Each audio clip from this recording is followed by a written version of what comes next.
तो वेलकम है दोस्तों, नमस्कार है आप सभी का। देखिए आज के इस वीडियो में हम लोग बात करने वाले हैं food chemistry and food commodities के बारे में। ठीक है, यानी कि खाद्य रसायन और खाद्य वस्तुओं, ठीक है, या वस्तुएं, इन सब के बारे में जो सिलेबस है वो आपका क्या रहने वाला है सेमेस्टर 2 SKMU दुमका में। ठीक है, देखिए सबसे पहले हम लोग क्वेश्चन का स्ट्रक्चर जान लेते हैं।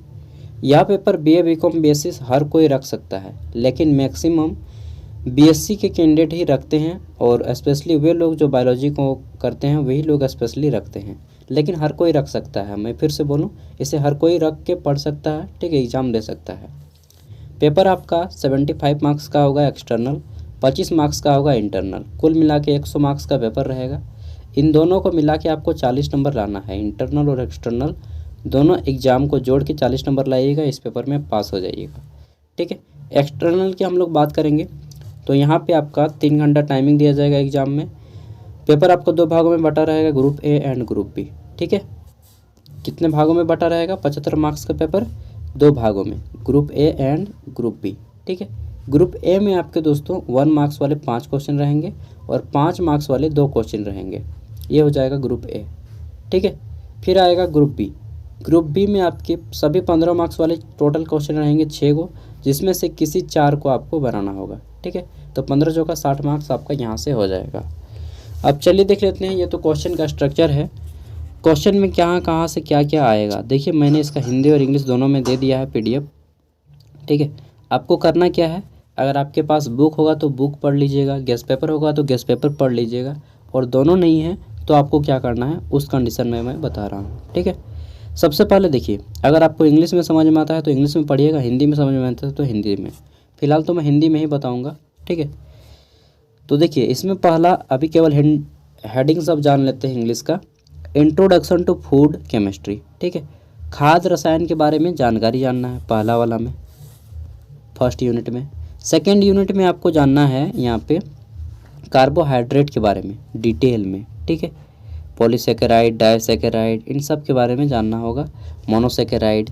ठीक है, फिर प्रोटीन के बारे में जानना होगा। आगे देख लेते हैं यूनिट 3। तो यूनिट 3 में आता है आपका लिपिड्स के बारे में जानना होगा, डाइजेस्टिव एंजाइम जो होता है हमारा, जैसे कि आपका पेप्सिन हो गया, ठीक है, टाइलिन हो गया, ये सब एंजाइम के बारे में जानना होगा। फिर देख लेते हैं तो यूनिट 4 में आ जाएगा आपका यहाँ पे general course for loss in food. ठीक है, courses for loss in foods. Next देख लेते हैं तो हमारा 5 आ जाएगा, जिसमें आपको क्लियर एंड पसल्स के बारे में जानना होगा। नेक्स्ट मिल्क एंड प्रोडक्ट्स के बारे में जानना होगा, दूध और दूध से बने उत्पाद के बारे में। फिर नेक्स्ट है आपका 6 नंबर फिश।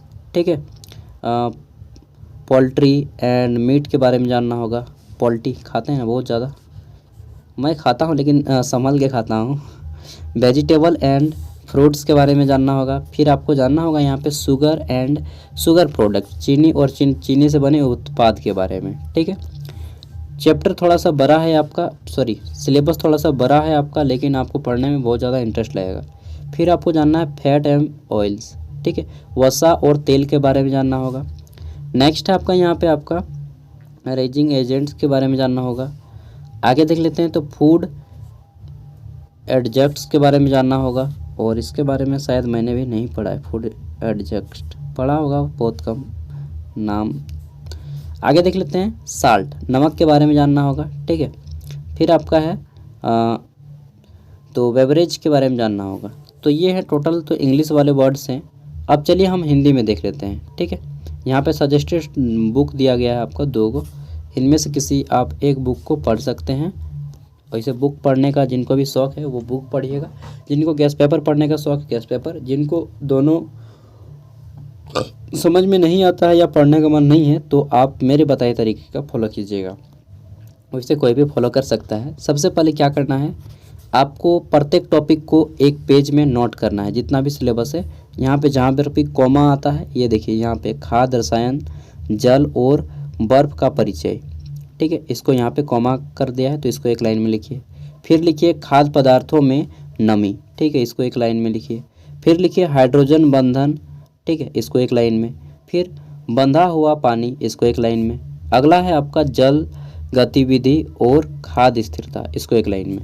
दोस्तों करना क्या है, इन सभी को एक एक लाइन में लिख के और गूगल पे जा कर के एक एक वर्ड को सर्च मारना है इस तरह से, ठीक है। और जो आपको आएगा उसको पढ़ लेना है और जो आपको समझ में आए उसको नोट कर लेना है। ज़्यादा नहीं, बस आप नोट करिएगा ना, इतना छोटा छोटा एक एक वर्ड, एक एक लाइन, ऑब्जेक्टिव भी सही, सब्जेक्टिव भी सही, प्रत्येक वर्ड को अगर आप केवल नोट कीजिएगा तो दोस्तों आपका एग्ज़ाम जो है बहुत अच्छे तरीके से आपको समझ में आ जाएगा, ठीक है। इतना पढ़ लीजिए, आपको टू द पॉइंट यहीं से पढ़ाई होगा।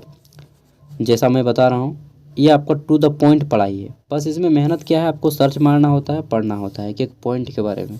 कहते हैं ना कि एक एक पॉइंट को पढ़ के जाओ, बस एक एक पॉइंट के बारे में मैं बता रहा हूँ, यहीं से आपको इजी वे में पढ़ सकते हैं। कार्बोहाइड्रेट, अब कार्बोहाइड्रेट यहाँ पे सर्च मारिएगा।